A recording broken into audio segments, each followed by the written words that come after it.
The autumn storm hammered Ashford's Crossing with a fury that seemed personal, as if nature itself had taken offense at the settlement's existence on the endless Kansas prairie.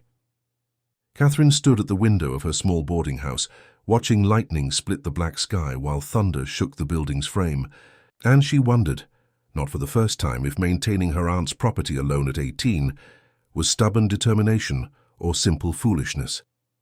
She had 3 boarders currently, all traveling merchants waiting out the weather, and their rent payments barely covered the property's expenses. But this boarding house was all that remained of her family after cholera had taken her parents when she was 12, and a riding accident had claimed her aunt 2 years ago, leaving Catherine the sole heir to a struggling business in a settlement that seemed perpetually on the edge of failure. She was preparing to bank the fire and retire for the night when she heard a sound that didn't belong to the storm, a crash from her woodshed, followed by what might have been a groan or simply wind, forcing its way through gaps in the old structure. Catherine grabbed a lantern and her late uncle's rifle, which she had never actually fired, but which provided psychological comfort if nothing else, and made her way through the driving rain toward the shed. She told herself it was probably just a loose board, or perhaps an animal seeking shelter, but something in the quality of that sound suggested human origin, and her isolation had taught her that ignoring unusual occurrences was often more dangerous than investigating them. Inside the woodshed, surrounded by stacked cordwood and the earthy smell of damp timber, Catherine found him, a Cheyenne warrior in his mid-20s, his traditional clothing torn and soaked with rain and blood, his breathing labored and his consciousness wavering. He had clearly been injured severely and had crawled into her shed seeking any refuge from the storm and from whatever had wounded him so badly. Catherine's first instinct was fear. Tensions between settlers and tribal peoples ran high in this region, and harboring what appeared to be a fugitive warrior could bring deadly consequences.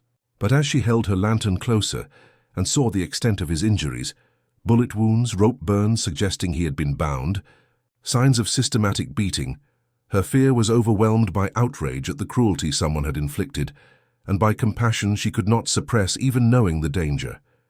She made her decision quickly, before rational calculation could override instinct. Catherine couldn't leave him to die in her woodshed, and she certainly couldn't alert the settlement's self-appointed militia without effectively sentencing him to death or worse.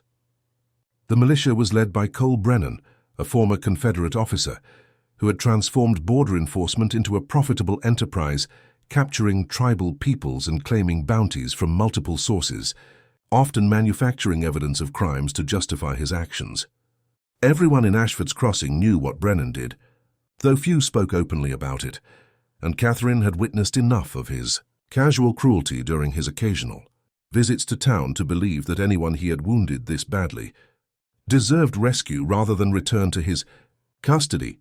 Getting the injured warrior from the shed to her house without being seen proved challenging given his semi-conscious state and her limited strength, but the storm provided cover as she half-dragged, half-carried him through her back door and up the narrow stairs to the attic space she used for storage. She settled him onto an old mattress, then spent the next several hours cleaning his wounds, applying what medicine she possessed, and trying to reduce the fever that was clearly taking hold. The warrior drifted in and out of consciousness, occasionally speaking in his own language with obvious distress, and Catherine could only hope her amateur doctoring would be sufficient to prevent infection, and that her 3 boarders sleeping on the floor below would remain ignorant of the fugitive. She was harboring mere feet above their heads. As dawn approached and the storm finally began subsiding, Catherine sat exhausted beside her unconscious patient and confronted the full implications of what she had done. She was hiding a Cheyenne warrior in her attic, while Cole Brennan and his militia were almost certainly searching for him, would probably search her property eventually, and would show her no mercy if they discovered her deception. She had no plan beyond keeping the warrior alive and hidden until he recovered enough to escape, had no idea if he would even survive his injuries, and had committed herself to a course of action that could easily result in her death or the destruction of everything she possessed.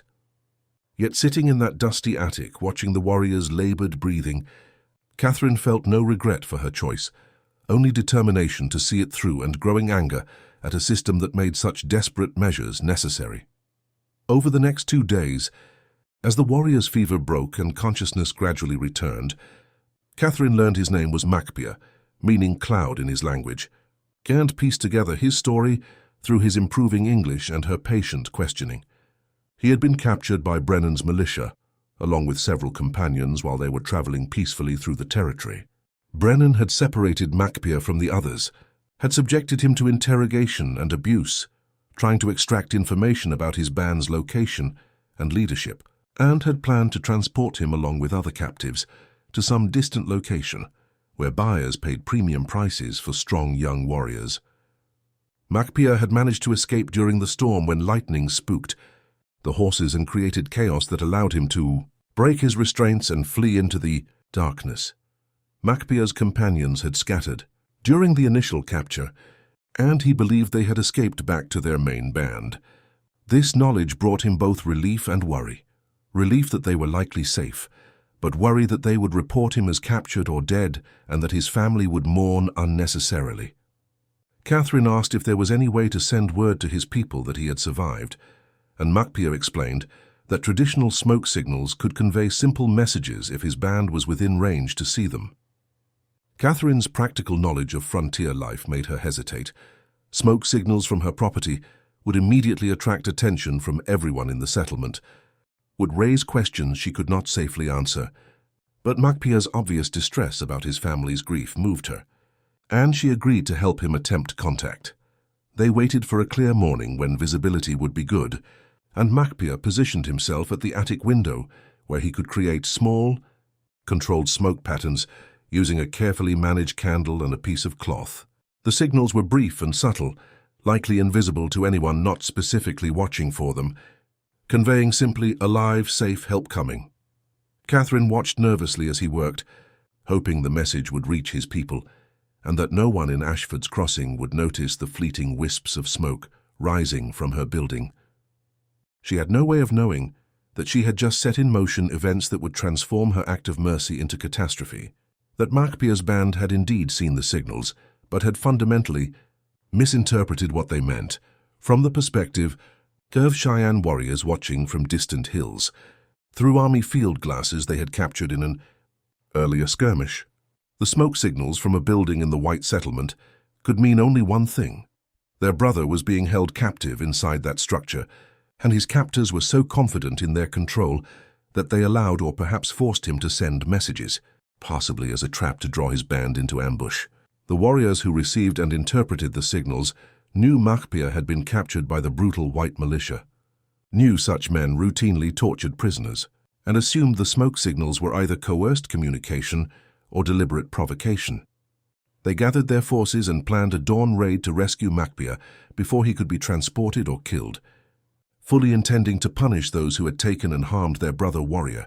Catherine, completely unaware that she had triggered this tragic misunderstanding, continued caring for Macpia as he steadily recovered strength. She managed to keep his presence hidden from her boarders through careful timing of her attic visits, and by claiming the space was being used for storing items too valuable to leave exposed. Her supplies were running dangerously low, food, medicine, even firewood, since she couldn't access her shed freely without risk of someone noticing unusual activity. But she persisted, driven by commitment to see Macpia fully recovered and by the unexpected friendship developing between them as they spent hours talking in the attic, sharing stories about their vastly different lives and discovering common ground in their experiences of loss and their struggles to maintain dignity in a world that seemed determined to strip it away. On the night before everything would change forever, Catherine and Macpia sat together in the attic, discussing his plans for departure once he was strong enough to travel safely. He would need to leave soon. His continued presence endangered her more with each passing day, and his obligation to return to his people and family grew more pressing. He expressed profound gratitude for her courage in sheltering him, acknowledging that she had risked everything for a stranger whom her society considered an enemy. Catherine deflected his thanks awkwardly, insisting she had simply done what anyone with basic decency would do.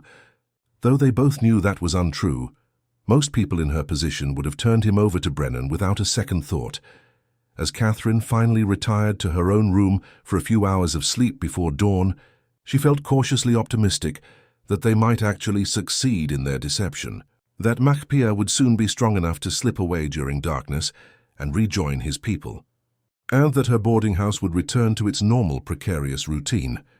She had no premonition of the violence approaching with the dawn, no warning that smoke signals sent in hope of reassurance, had instead summoned a warrior band, convinced their brother was being tortured in the very building where she slept. By morning, everything she knew would be burning, and she would face impossible choices about loyalty, truth, and whether one person's voice could possibly matter when rage and misunderstanding had already lit the fuses of destruction. Catherine woke to screaming.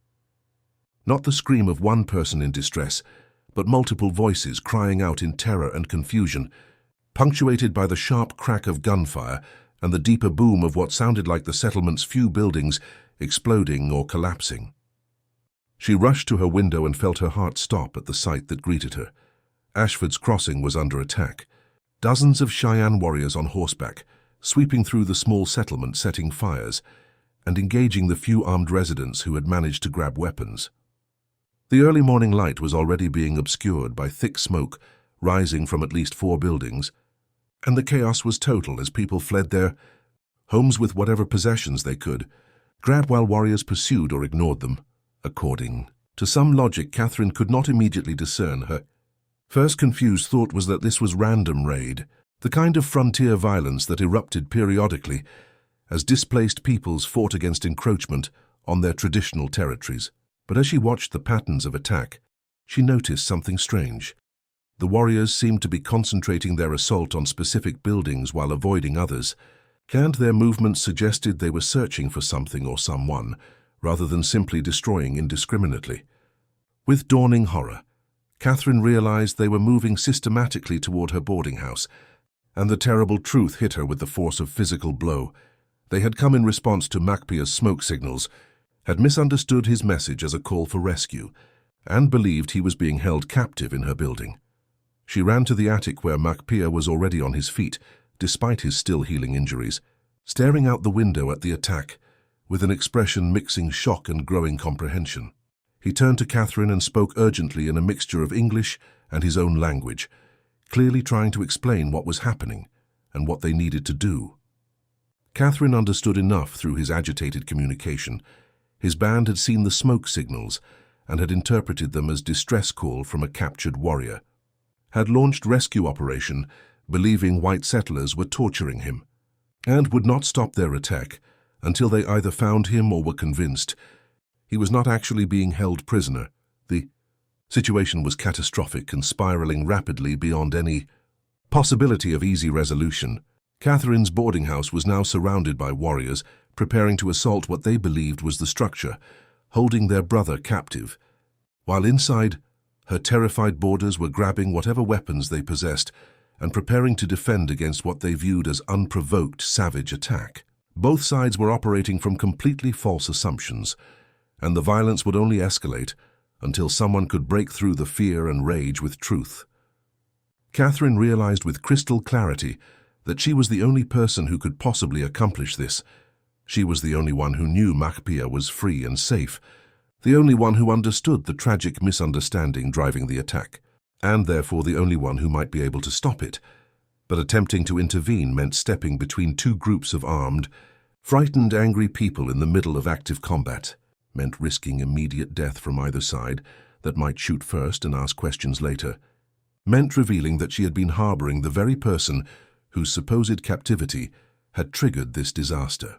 Every survival instinct screamed at her to hide, to take no action that would draw attention, to simply hope she could survive whatever was about to happen to her building.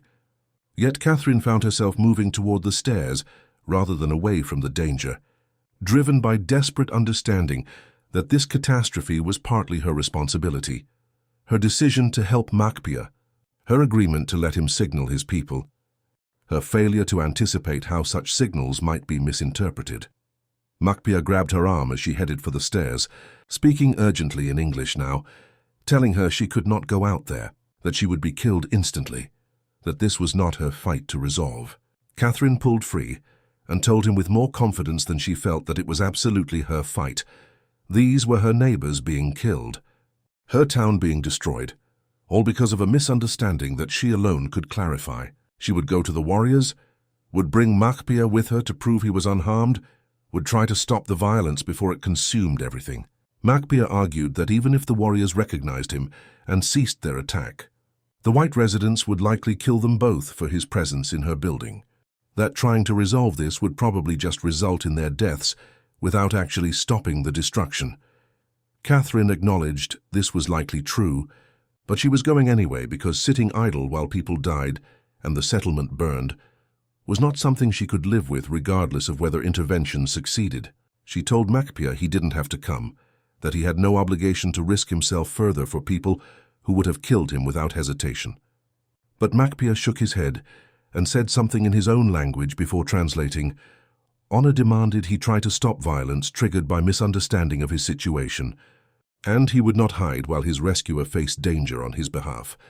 Together they descended the stairs toward her front door, toward the chaos and fire that awaited outside, both of them acutely aware they would probably not survive the next few minutes. They emerged from Catherine's boarding house into hell, smoke thick enough to choke on, buildings collapsing in sprays of sparks, people running in all directions, while warriors on horseback moved through the settlement with terrifying efficiency. Catherine raised her arms in a gesture of surrender or perhaps supplication, shouting in English that she needed to speak with whoever led the warriors, that there had been a terrible mistake, that Macbia was not a prisoner but a guest. Her words were immediately swallowed by the chaos of gunfire, screaming and roaring flames, and she realized with despair that trying to communicate through shouting was futile in this pandemonium. Then Macbia stepped forward and did something that made Catherine's breath catch. He began singing, not shouting or calling out, but actually singing in his own language, a strong, clear voice that somehow cut through the chaos with its unexpected quality. The effect was immediate and dramatic. Nearby warriors turned toward the sound, their weapons lowering slightly in confusion as they recognized both the language and the voice. One warrior rode closer, staring at Macbia with obvious shock, then shouted something to his companions that caused rapid rippling reaction through the attacking force. Warriors began pulling back from their assaults, gathering toward Catherine's boarding house, where their supposedly captive brother stood very much alive and apparently unrestrained. But even as the Cheyenne warriors ceased their attack in confusion and growing comprehension that they had been operating on false assumptions, the armed settlers of Ashford's Crossing saw only that the raiders had suddenly concentrated their forces around the boarding house, where the orphan girl stood beside a Cheyenne warrior. To them, this confirmed their worst assumptions. Catherine had been collaborating with savages, had betrayed her own people, had probably helped plan this attack that had already killed several residents and destroyed much of the settlement. Guns that had been aimed at mounted warriors now turned toward Catherine and Macbia, and she realized with horror that they had successfully stopped one source of violence only to trigger another equally deadly. Cole Brennan emerged from behind a water trough where he had been taking cover, his rifle trained on Catherine and Macbia, his face twisted with rage that was probably equal parts fury at losing his valuable prisoner, and recognition that his profitable capture operation had just been exposed through this disaster. He shouted that Catherine was a traitor who had conspired with savages to destroy the settlement, that she had hidden his prisoner and helped orchestrate this attack, and that she would face frontier justice immediately along with the Indian she had harbored.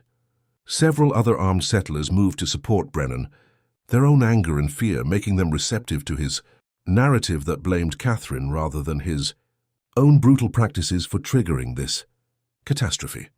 Catherine found herself in an impossible position. Cheyenne warriors on one side who had ceased attacking but who still represented dozens of armed men on horseback.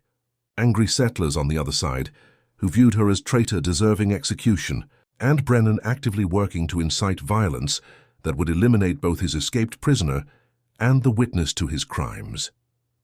She had perhaps seconds before someone started shooting, and the fragile pause in violence collapsed into renewed chaos.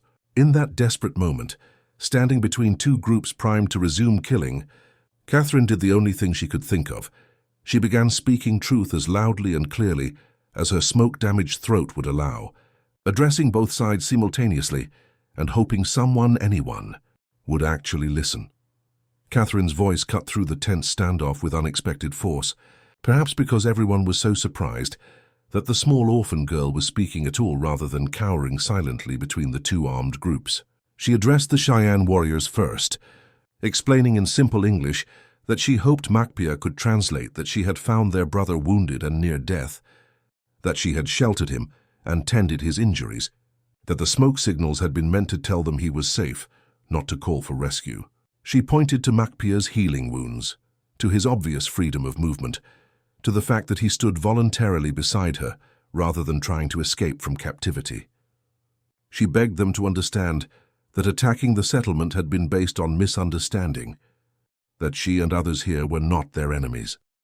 Then she turned to the settlers and to Brennan specifically, her fear transforming into fury as she addressed her own people. She told them the truth about Macpia's capture by Brennan's militia, about the bounty operation that kidnapped peaceful travelers and sold them like livestock, about the torture and abuse that Brennan routinely inflicted on his prisoners.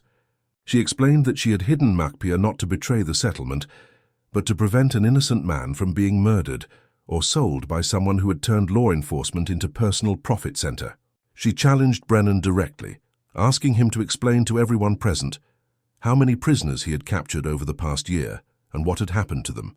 Knowing he could not answer honestly without incriminating himself, Brennan's face flushed with rage as Catherine spoke, and he raised his rifle toward her, clearly calculating whether he could shoot her and claim self-defense before anyone could intervene. But other settlers had begun lowering their weapons, their expressions troubled as they processed her accusations. Several had suspected Brennan's activities were not entirely legitimate, had noticed the disconnect between the number of prisoners he captured and the number who ever appeared at official trials or detention. Catherine's specific allegations, combined with the obvious evidence of Macpia's severe injuries, gave credibility to her account that they could not easily dismiss one of the Cheyenne warriors, an older man, whose bearing suggested leadership. Authority spoke sharply to Macpia, clearly demanding explanation. Macpia responded in their own language, gesturing toward Catherine and to his healing wounds, apparently confirming her account. The leader studied Catherine for a long moment, then spoke in heavily accented but comprehensible English, stating that if what she said was true, that if she had indeed sheltered their brother rather than imprisoning him, then she had earned their respect, and they regretted the destruction caused by their misunderstanding. But he also made clear they would not simply accept her word. They needed some demonstration that the settlement's militia was truly responsible for harming Macpia. Not just following her story, because she told it convincingly. Catherine had anticipated this demand for proof, and she told them she could provide it. Brennan kept records of his captures and transactions, documents he maintained to ensure he received proper payment from his various buyers and bounty sources. If they could access his office, they would find ledgers showing exactly what he had done with prisoners he had captured over the past several years. The suggestion triggered immediate protest from Brennan, who shouted that his private documents could not be seized without proper authority, that this was illegal search that violated his rights as a law enforcement officer. But his very vehemence confirmed that he had something to hide, and several settlers who had been supporting him began moving away, unwilling to die defending a man whose corruption was becoming increasingly obvious.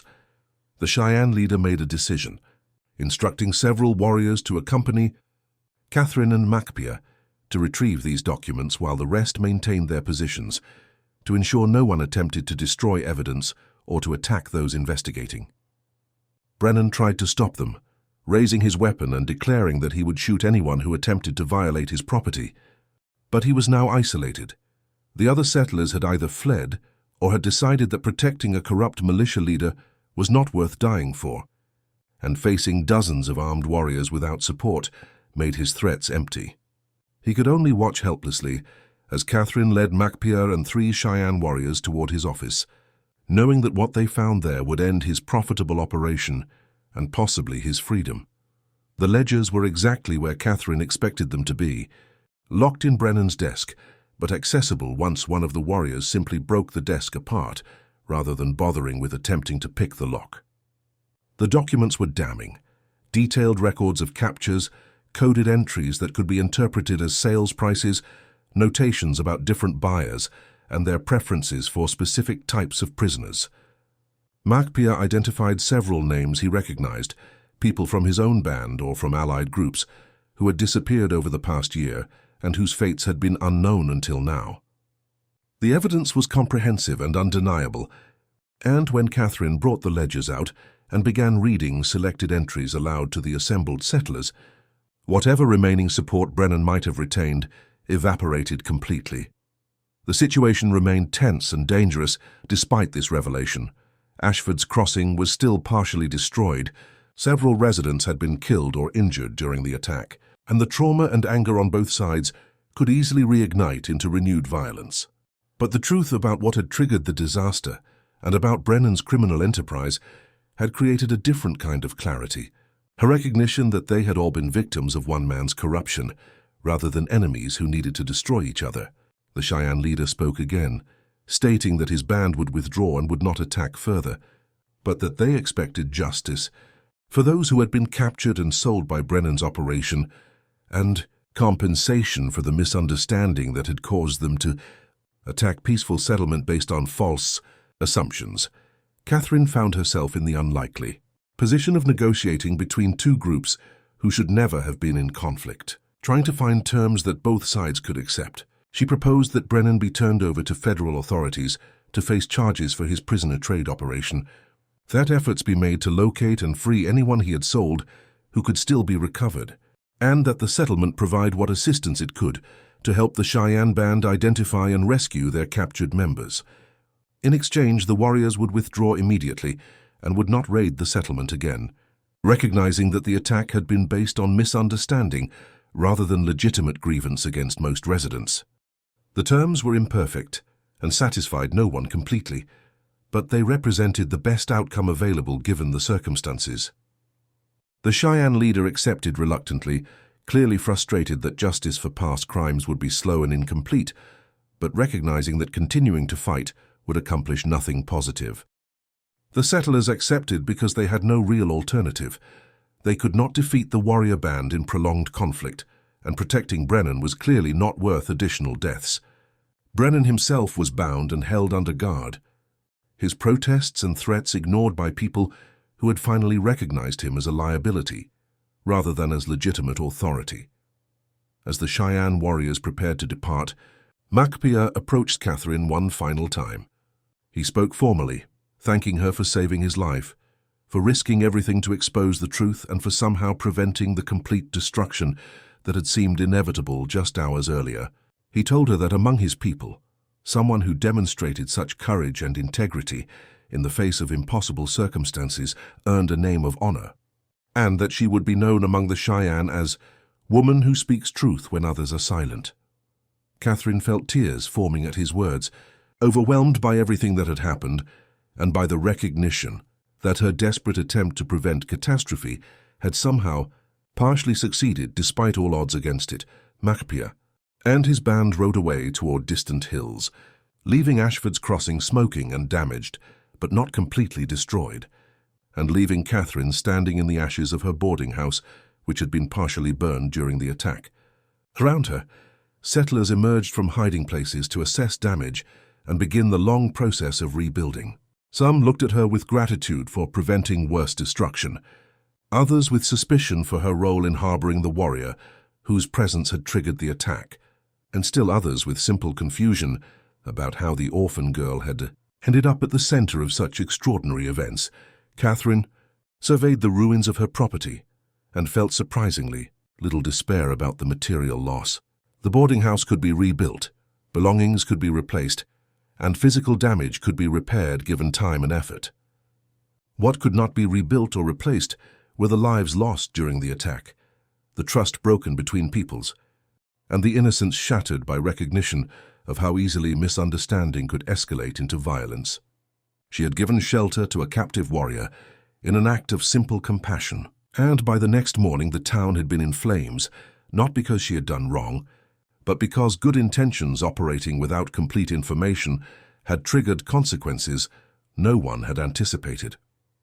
In the days that followed, as federal authorities arrived to investigate Brennan's operation, and as the settlement began rebuilding both structures and community, Catherine reflected on the lessons of that terrible morning. She had learned that individual actions carried weight beyond immediate circumstances, that mercy and cruelty both rippled outward in ways that could not always be predicted or controlled, and that speaking truth required courage, but was sometimes the only tool available for preventing even greater disasters. She had given shelter to someone who needed it, and that choice had led to fire and death and destruction, but it had also exposed corruption that would have continued harming countless others, had prevented the complete annihilation that mutual misunderstanding was driving both sides toward, and had demonstrated that bridges could exist between peoples even when every force seemed aligned to prevent such connection. The boarding house that eventually rose from the ashes was different from what had stood before, stronger in structure, more thoughtfully designed, and carrying in its very existence a story about the cost of compassion and the price of truth. Catherine rebuilt not just a building but a life, one informed by the understanding that doing right often meant accepting consequences that seemed disproportionate and unfair, but that the alternative of doing nothing or choosing safety over principle carried its own terrible costs. She had given shelter to a captive warrior, and by morning the town had burned, but from those ashes had risen something more valuable than what the flames had consumed: truth that exposed corruption, understanding that prevented worse violence, and proof that even in the midst of tragedy and conflict, individual courage could create spaces where mercy and justice might coexist. Macpia never returned to Ashford's Crossing, but word reached Catherine, occasionally through traders and travelers, about the Cheyenne band that told stories of woman who speaks truth when others are silent, the white girl who had sheltered their brother and who had somehow prevented total war when misunderstanding threatened to consume everything. The stories were probably embellished and simplified, as stories inevitably were, but Catherine was content knowing that from the disaster of that burning morning had come something that mattered: recognition that humanity could transcend cultural boundaries when individuals chose courage over fear. That truth told in desperate circumstances could shift outcomes that seemed predetermined, and that shelter given without expectation of reward sometimes repaid itself in ways no one could have predicted. The town that emerged from the flames was different too, more cautious perhaps, but also more thoughtful about the systems of justice it accepted and the authorities it trusted. Brennan's conviction and imprisonment sent messages that rippled through the territory about the consequences of corruption, and while they did not end such abuses entirely, they created precedent that made them more difficult to maintain without challenge. The settlement's residents learned that their orphan girl possessed more courage than many armed men. That judgment based on first impressions and social status often missed essential truths about character, and that sometimes the smallest voices spoke the most important words if anyone had wisdom to actually listen. Catherine lived the rest of her life in that rebuilt boarding house, never quite escaping the notoriety of the events that had transformed her from invisible orphan into figure of frontier legend. She welcomed it no more than she had sought it, but she carried the experience as evidence that choosing compassion over calculation, mercy over vengeance, and truth over convenient silence could matter, even when all logic suggested otherwise. She had given shelter to a captive warrior, and by morning the town had been in flames. But from those flames had risen understanding, justice, and proof that individual choices carried weight far beyond what any single person could fully comprehend or control.